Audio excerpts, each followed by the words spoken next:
Hello guys, welcome back to NFT Inspo. For today's video, we're going to show you how to use Binance Cashback Voucher.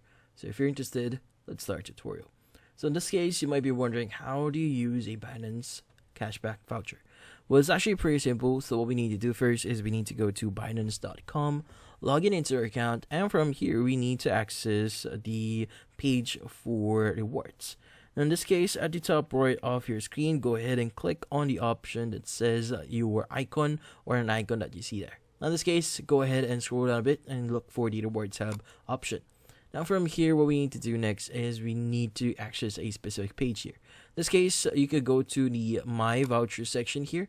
And in this section, this is where you'll be able to see all the vouchers that you have on your account. Now, if you want to claim a voucher code here, what you need to do is you just need to click on the voucher code at the top right of your screen and just need to enter the code and just click on the claim voucher option.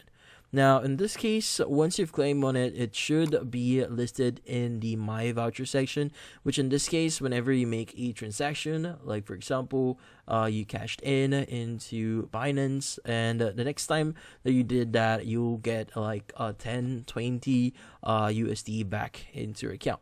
In this case, it's going to be something really helpful if you want to increase the funds that you have already for transactions or any trades that you want to perform. In this case, that's how you use a Binance Cashback Voucher. And that's about it. So hopefully this video was able to help you. Like and subscribe to NFT Inspo. Thank you for watching.